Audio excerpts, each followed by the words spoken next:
Umat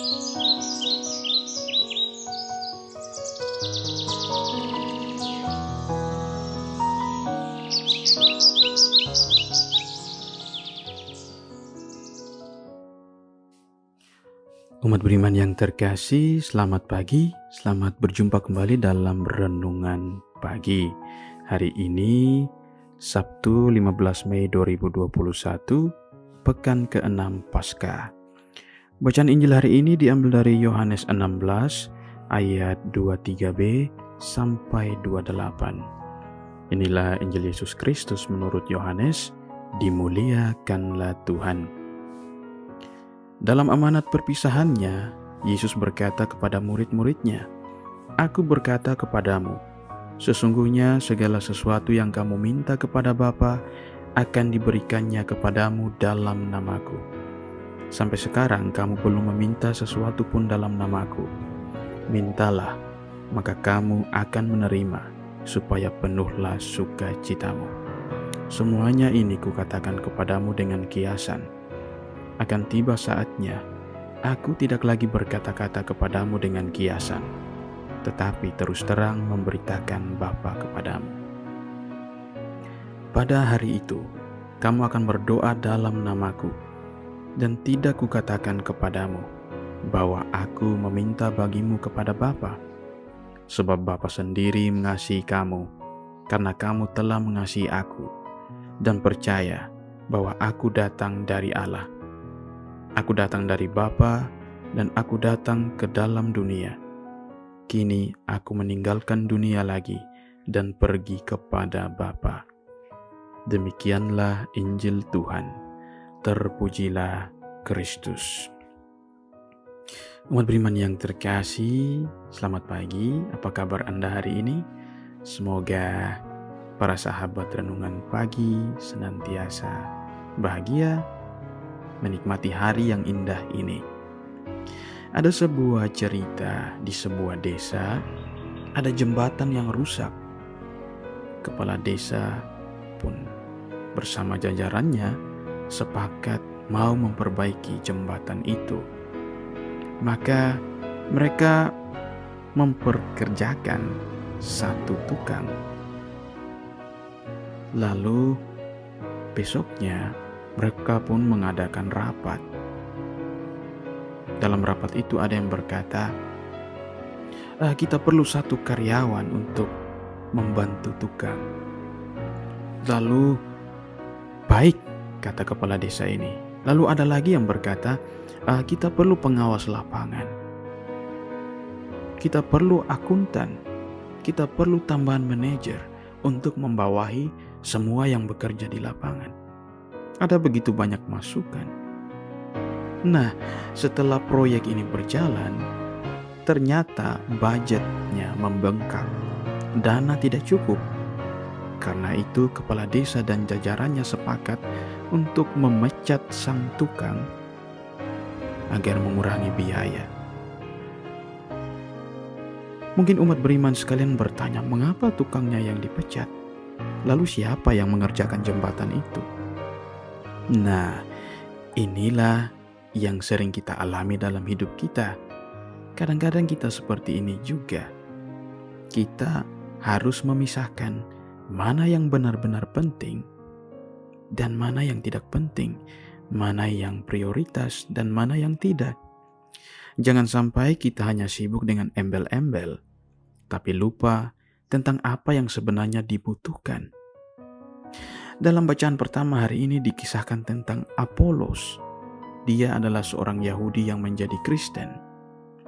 Setelah kepergian Yesus, murid-murid mewartakan Injil, ternyata ada juga orang lain di luar dari murid-murid Yesus yang mau untuk mengambil bagian dalam karya Allah.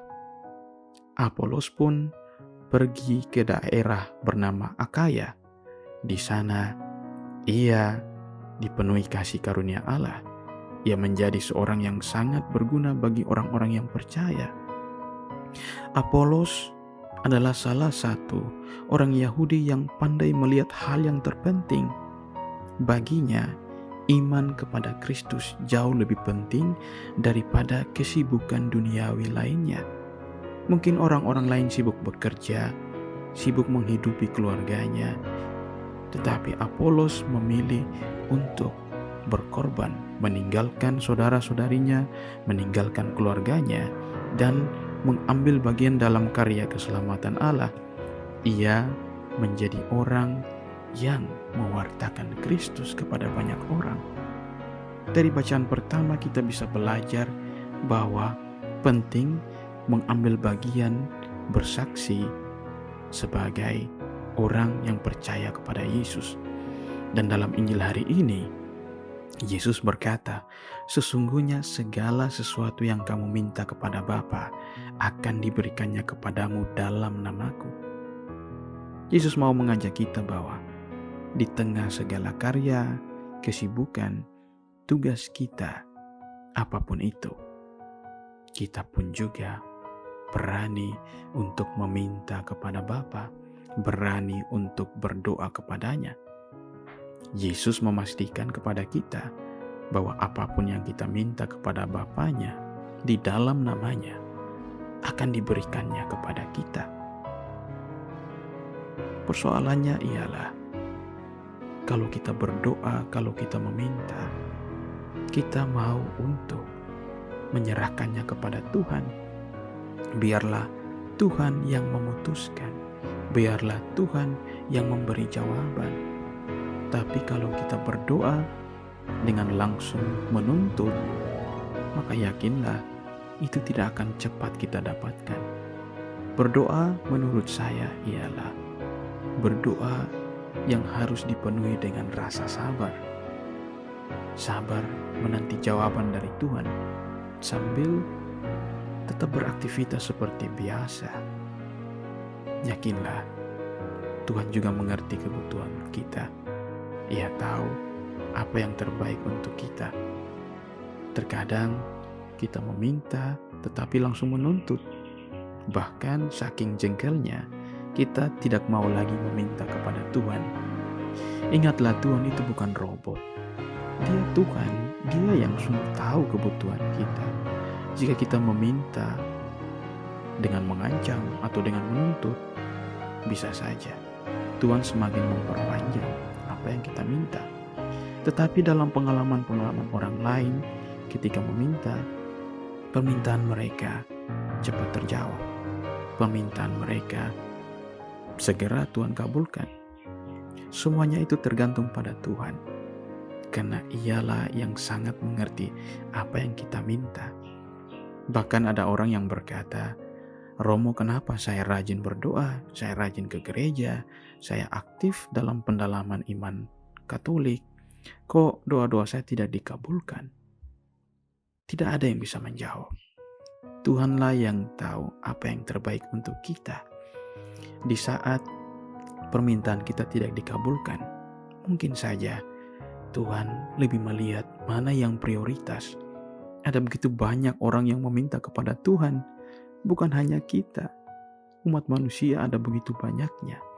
Dan kita harus sabar, menanti dengan setia kapan Tuhan memberikan jatah untuk giliran kita, kapan Tuhan mengabulkan doa dan permohonan kita. Atau justru sebaliknya, Tuhan justru sudah mengabulkan, hanya kita yang kurang menyadari. Mari umat beriman yang terkasih, kita menjadi perpanjangan Tuhan di tengah dunia ini. Kita mau melihat hal-hal yang terpenting dalam hidup ini, dan kita mau bersaksi kepadanya dengan terus mengandalkan Dia di dalam doa-doa kita. Tuhan Yesus memberkati kita. Amin. Kita semua diberkati oleh Allah yang Maha Kuasa, Bapa, Putra, dan Roh Kudus. Amin. Selamat pagi, selamat bekerja, dan sampai jumpa.